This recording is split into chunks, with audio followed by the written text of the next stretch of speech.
Let's talk some sports, baby.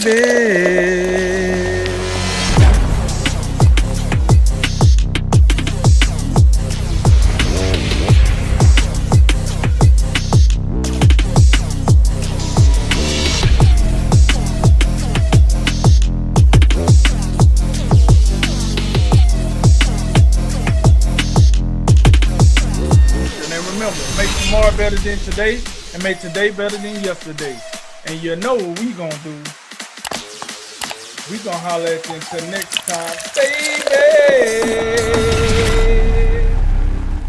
Let's go ahead and wrap up with our favorite topic, good old college football. This weekend sports some of the best matchups of the year to date. The high-flying Gators head to Texas to take on A&M. Virginia Tech tests number 8 North Carolina on the road. And we'll find out if Tennessee is for real when they take on Georgia. The nightcap features number 7 Miami and a quest to prove the ACC isn't Clemson and a bunch of barnacles. They'll take on the top-ranked Tigers in Death Valley. So those are the highlights, Drink. What stands out to you the most about this weekend's action?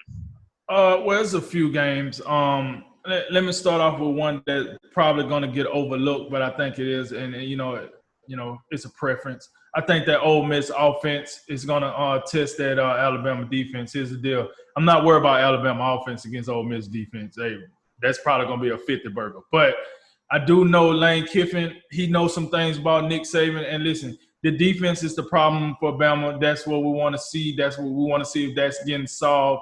And listen, Lane Kiffin, he's one of the best in the business when it comes to crafting up plays. So I'm very, very intrigued by seeing that matchup. Then you mentioned Miami and Clemson. Listen, is Miami legit? Is the U back? It's time to find out about all that. They go up against the powerhouse in the ACC, Clemson. So, but that brings me up to the next question that Jay has brought up in the past is what do we make of Clemson this year? We see that's a step back, but they haven't played enough teams for us to really, really like pinpoint that, even though Virginia gave them a dog fight. So will this Clemson team make the playoffs this year, or will Miami, that game is a little more intriguing than what I think people really giving it. Because I think Miami, for all intents and purposes, you got to take them somewhat serious. And this game is going to matter. I think this game could decide who wins the ACC. I mean, yeah, you still got Notre Dame out there. Real quick, just remember the ACC this year is just the 2 best teams. There's no divisions this year. It's just number 1 and number 2 in the conference. So, it's a big deal, and not just for the conference, the divisions themselves. Exactly. So with that, and even what you said, that puts some icing on the cake even more now. That, hey, you can lose this game and really be behind the 8 ball because you still got Notre Dame out there. That's still a good team out there ready to play some ball. So, listen, Clemson got to put on their big boy pants this year. This ain't just we get to beat up on Pittsburgh and NC State and we in there like swimwear. No, that ain't that this year. So, I like that. I like seeing that. And then Georgia and Tennessee, here's the deal. Hey, this game right here will set the pace for the SEC East. Tennessee has made a lot of strides. I like what I see out of Tennessee. Georgia say they have found their quarterback, but it's a difference. Georgia hit Auburn with the element of surprise last week, I thought. Now we know what's coming. Tennessee know what's coming. Now let's see if this quarterback is really the real deal or if he was a one-hit wonder. Because I'm telling you right now, Tennessee is a team that's been slept on because for some reason they just can't get it right, even though they recruit at a high level. But Jeremy Pruitt seemed to have it together this year. I really like what I see out of the Vols this year. So this is, for me, this is the marquee game of the SEC this weekend. Tennessee versus Georgia, because that game will set the pace for the SEC East. So I'm very excited about seeing that. So the three games that stuck out to me the most is I want to see Ole Miss offense against Alabama defense. Will Miami let us know that the U is back versus the Goliath in the ACC when it comes to Clemson on prime time? And can Tennessee make that step forward by beating an elite opponent like Georgia and, making their state to the SEC East? Go ahead, George. I'll go last. Oh, okay. Yeah, a couple things I'm looking at this weekend. Number one, there's only 2 postponed games. So just like we talked about last week, we're looking at a mostly full slate. So, hey, NFL, let's get it together because these guys have all figured it out. But I think there's something you look at with some of these games now, and when we're talking about the playoff, our teams like cross matchups, as in this team played this team, and then you played the team they played. How'd you look? Because we're not going to get a lot of those, big barn burning out of conference games to help determine who's going to the playoffs. So I look at, for example, Florida going to play Texas A&M. Alabama walked them up and down the field the whole day when they played. But now Alabama gets to go see what that Ole Miss offense is about. They put up 600-something yards on the Gators' defense. So now we get a litmus test in reverse. We get to see those two teams in action against the other teams. And, if Florida wins by a field goal in overtime, maybe Alabama is better than Florida, because right now there's so many high-ranked teams that we don't know about. We don't know. I mean, I made a crack about the ACC and the lead-in, but the ACC's got a number 5 ranked team, a number 8 ranked team, a number 1 ranked team, a number 7 ranked team. I mean, because Notre Dame, for intents and purposes, is in the ACC this year. So, and a quick note about that: how sad is it that Florida State Notre Dame is a complete afterthought? I mean, that used to be that was the matchup. I mean, 20 years ago, that'd be the only game we were talking about this weekend. And Notre Dame gets 20.5 points, and the ESPN index is a 95% victory chance. And that's right. It is right. They're going to get drug again. But so depressing. But I had to work that in. But all in all, I think that's one of the bigger things you look at. I'm really interested if this North Carolina thing keeps going. Virginia Tech should be a good test.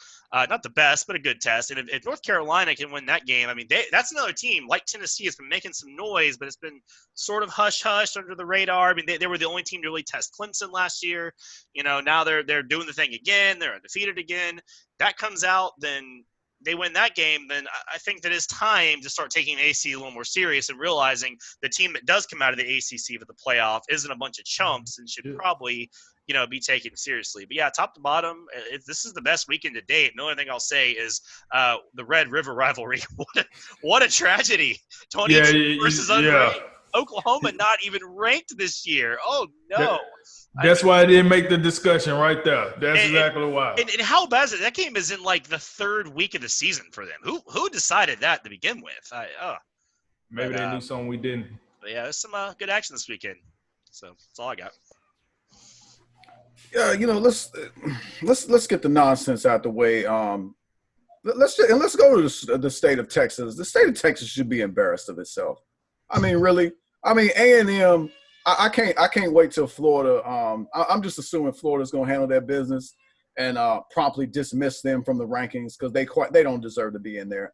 And then Texas and Oklahoma. What an afterthought. I mean, if Cody hadn't brought that game up, I would have forgot about it. I forgot about it too. Yeah, it's so sad. You know what that game is today? It's in the rapid reactions, and it didn't even make the main subject. What a travesty! That would have been unconscionable at the beginning of the year, and it just shows you how, again, the Big 12 seems to, they're playing the role of the Pac-12 so far.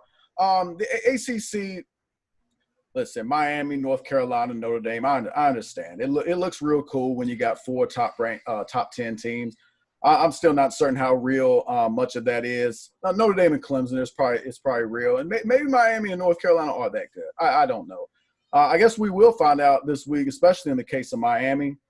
That's going to be a great test for both teams because, like we said, I'm a little unsure how good Clemson is. Virginia challenged them last week, even though they couldn't make it a real game when it was all said and done. So that's the how can Miami challenge them even more and make them even more uncomfortable than Virginia did. But if Clemson just comes in and just rolls them, then, I mean, I think we have the answer to Miami.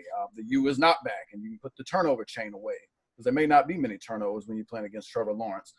North Carolina, the Mac Brown, Sam Howell show. Let's see how it goes again. It looks to be a real thing, even though Virginia Tech, that they're certainly not going to be a pushover. Georgia, Tennessee, I think I'm with Drink on this one. Probably the game of the week. I think not only the SEC, but it could be the game of the week. Period. I just want to say I'm excited. I'm excited about this game because it seems like it's been a long, long while to where Tennessee was really in the national conversation. I think that's good for football. I think it's good for the SEC East. You remember recently the SEC East is seemingly just Georgia and Florida, and there's not a whole lot of quality depth. The depth really is out west. Tennessee giving you a third quality team, I think that's a big deal. It strengthens the conference as a whole, and it'll be really interesting to see how they measure up against a team like Georgia.